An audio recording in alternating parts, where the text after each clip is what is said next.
Neil, thank you very much, and I just want to thank everyone for being here today. This is a great room, and I know you've had some lively discussion here, and some great candidates. Before I get into some of the remarks that I have, I just do want to take the opportunity to thank Bill Simons, the director of the Rhode Island Pathways Prosperity Report, in which this summit is really based.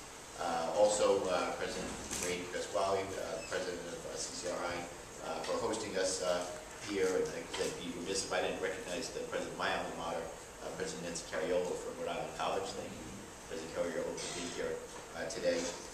Deborah Gist from the Rhode Island Department of Education, as well as Brenda Dan Messier and Johan Ulen from the U.S. Department of Education. We're very proud of what Brenda is doing there, and I'm proud to be working with her now as the co-chair of the Career and Technical Education Caucus in the Congress. So Brenda, good to see you again. Thank you for your work.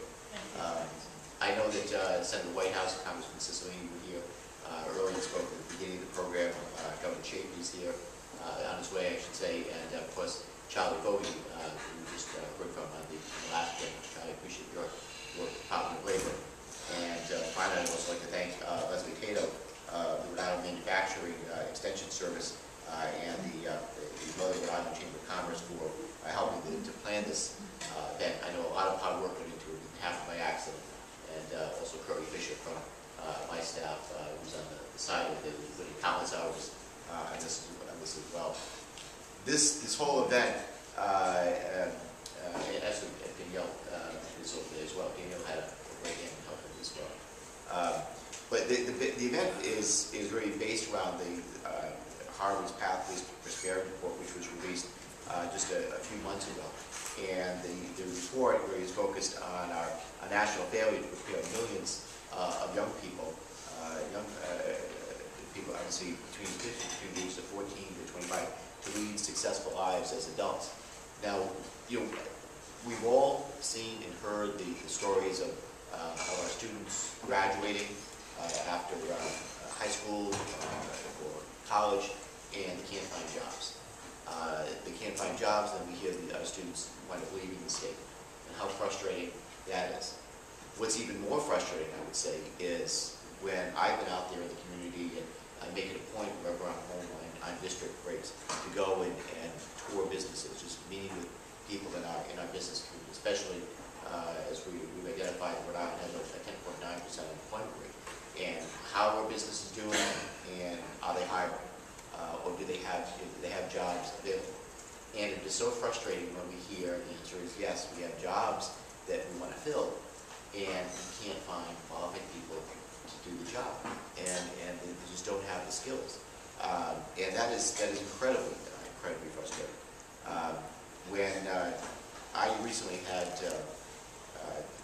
about a year and a half ago hosted the Rhode Island Seminar on the Economy, so very similar. There was a couple of common themes emerged: the closing the skills gap and the sort of a lack of coordination between business and education sectors. So of the things that we've identified there, that's something that we're trying to work on. This type of a forum here today is helping you hopefully create that synergy, that critical mass, that it's going to finally get that coordination to actually happen between business and education sectors. I'm actually in the process right now of drafting a letter to Governor Chafee.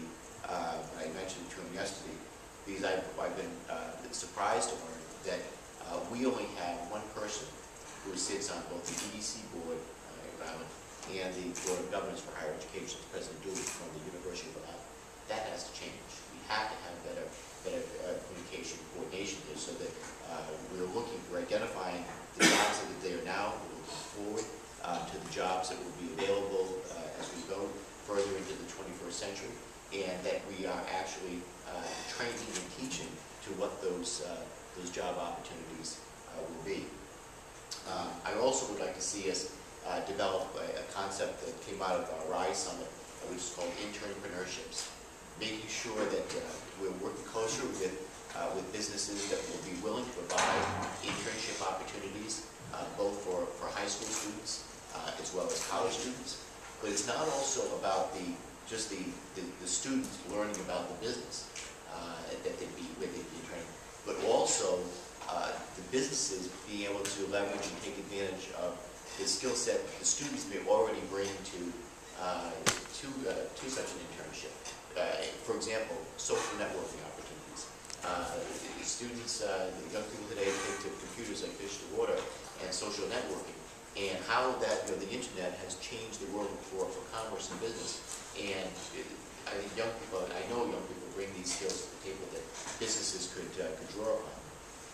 And finally, I'll mention, again, looking forward to see what the job opportunities are here now and in the future. One critically important one is in the field of cybersecurity. It's been a lot of time in leading in this area in the Congress. I'm deeply concerned about where we are as a nation for preparedness in cybersecurity. We all know how vitally important the internet has become for communication and social networking and business and commerce. But we're lacking in how we've identified the vulnerabilities of the internet, where hackers or criminals or enterprises, terrorists or nation states are exploiting those vulnerabilities. What we've done is we've identified the fact that there are only about 1,000 people nationally that can compete at a world-class level in filling these cybersecurity jobs. 1,000. That was pretty astounding. And we need somewhere in the order of 20 to 30,000. So to try to take a tangible step toward perhaps we're going to close that gap, and this is the final thing I'll mention, we created the cyber challenge at the high school level. And we're one of several states that now has created a program for high school levels of students. We've had about 100 participate high schools around the state where we've basically put them through a series of cyber challenges that will see really how good their skills are, allow them to test themselves, overcome significant hurdles. But the idea is to potentially channel them into career opportunities. The need is there, job opportunities are there.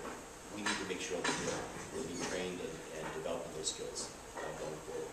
So those are some of the things we've identified, and we have a lot of work obviously to do as we go forward, and we look forward to making sure that we reach that critical mass that we're putting. It's not only about identifying the problem, but call to action.